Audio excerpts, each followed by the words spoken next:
Alright, it's your pinball guy again with another Star Trek pinball machine for sale. I got cheap from someone who didn't know how to solve the problems with it. There was quite a few of them. Needless to say, they're all solved, and I'll tell you about them in a bit here. So let me tell you, first of all, I'm only asking $38.50 for this, which is pretty inexpensive for a fully shopped out Star Trek. Translates over there. I'll put that on in a minute when I'm done. I have very limited space in my townhome. There's the front door. So this has to go. So I priced it reasonably well. I put in the domes on the guns. It's pretty much a must. Blue LEDs and the in-lane divider things, whatever they are by the flippers.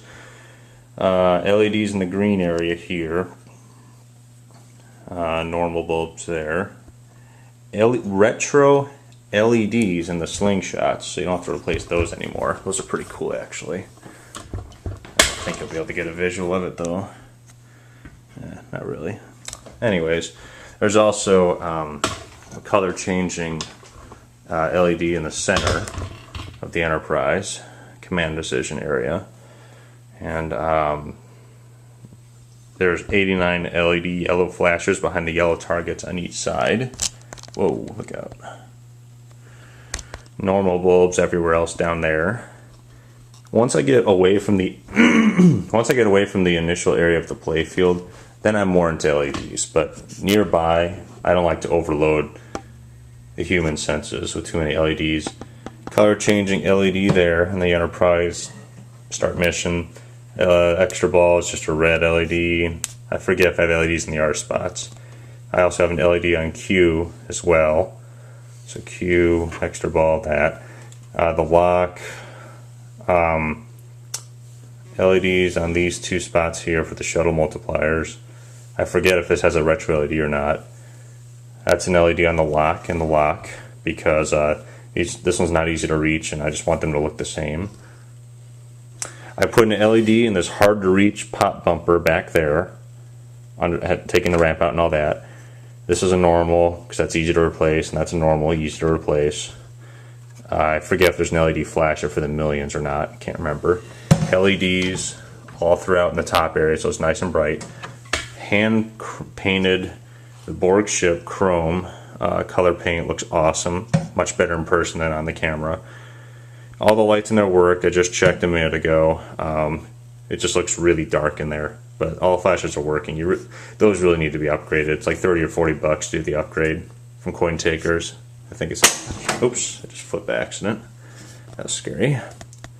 Playfield condition's great too, no issues, and the neutral zone's in nice condition. It has a Mantis carry protector inside of it, the metal thing in the inside.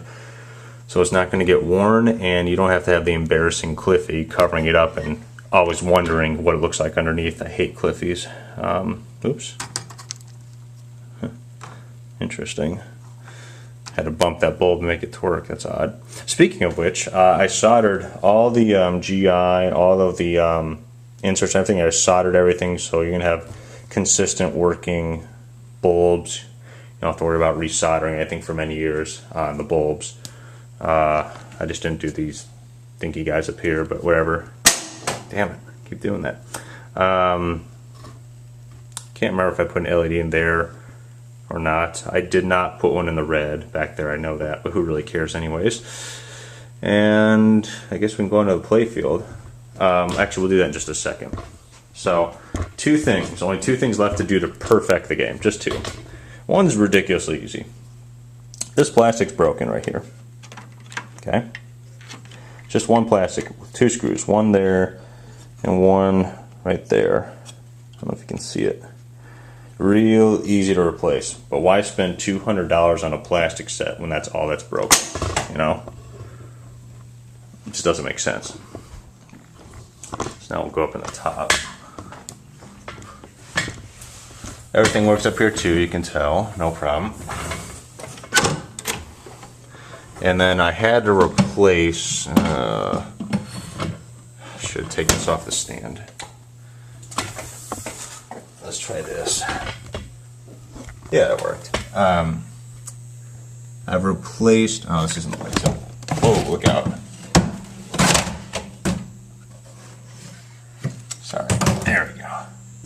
I replaced this chip. It can be failure prone on the CPU board. I even had to run a jumper wire behind it on one of the points. So it's completely solved. I can see why the guy was so confused. There were 3 problems he was having, and that was related to him. And there's a socket insert too, so if you ever blow a chip, you can just replace it nice and easy. There's also a GI issue. This was burnt to a crisp. You try touching it, it would burn your fingers. It was hot. So I took it out, fixed the header pin. It was the faulty header pin. It was tarnished and nasty looking, and I put a whole new Molex in there. The bottom one, I didn't do it for the bottom. It didn't really need it. You know, could have perfected it, but whatever. It works perfect. That's all that really matters anyways. Oh, that tripod sucks. Okay, let's put this back. Sorry, my tripod's spinning all over. Let me put the DMB back up. I knew that was going to happen all the time. Okay. DMD, by the way, was replaced in the last couple of years by the previous guy. So the last 2 or 3 years. So that's good to go. No problem there. So that's all I know on that. Okay, let's set this back down. Get back in the game. Now let's look underneath. I'll put the translate in too, I guess. Do that real quick. Just so you know there's no problem with it.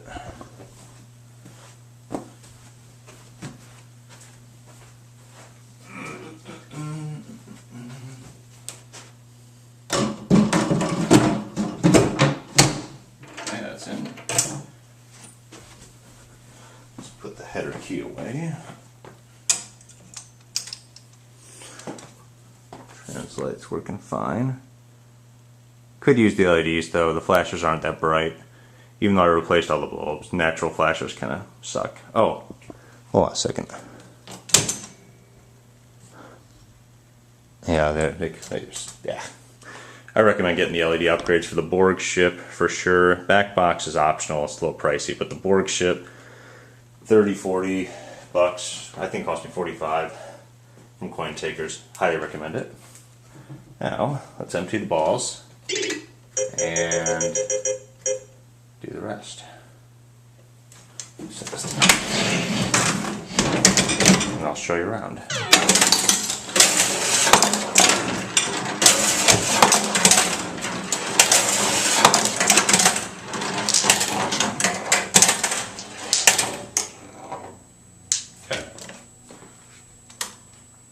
Okay. Put these over here.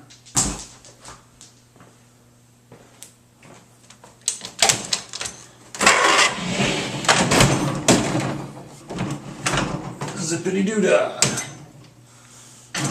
So, there were 3 problems.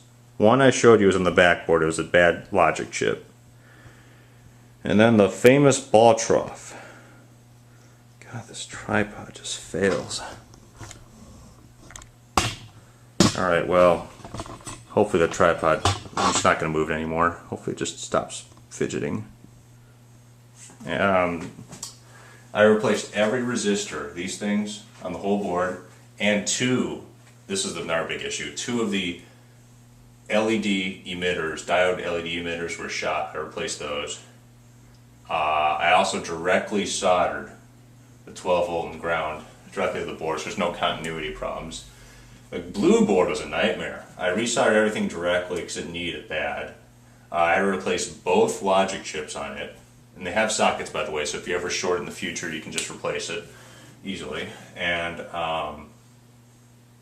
there's something else I had to do on that board. Oh yeah, and there's a lot of resistors that were just, 2 resistors were literally cut open or blown open. So I replaced a lot of resistors too. So essentially there's 3 problems to get the game working right.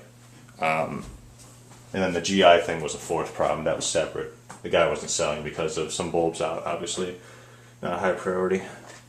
And then let's do a quick scan of the cabinet and the inside, and then do a quick test fire of the game. Actually, maybe I'll do a separate video for that. Oh, I forgot to scrub the back. I still got to do that. I did sand it, I just forgot to scrub it. So it will be cleaner before I sell it. Also, there's a nice little bonus I want to show you. So check this out. Little phaser guy, huh? 120 bucks off eBay. Whoops. Actually does the whole laser thing and everything. Supposedly you can light matches and other stuff with it. I don't know about that, but I will tell you it works great. Nice little bonus. Comes with the game. Yay. Couple bulbs, cleaning supplies, stuff to get you going. And then I just will shoot a quick video showing that the game works fine. I'll do that separately. Oh, cabinet. Last thing to do. I said there's two problems with the game. One was the plastic. The other one was the cabinet. These sides are real easy to replace, but this one's pretty shot. It's like 90 bucks for both sides. I mean, really inexpensive. And the big sides are like 25 bucks each. Inexpensive. The only tricky item to come by is the front. And this is the big problem. There are some scuffs on it. I did some wood filling so it can easily be replaced, but no one's willing to part ways with the front door part, unfortunately. I am willing to do this for you, but if you want me to replace the whole cabinet and or just the front and the top two, because the big two sides are in good condition, but then I'm going to be asking for $4,500. So pick and choose, $3,850 as is or $4,500, and I make it perfect. And then, other than that one piece of plastic, I just don't care about the plastic piece. And that's all she wrote. That's all I got. And I'll look out for my other video. Just don't mix it up with my other Star Trek I sold. Thank you.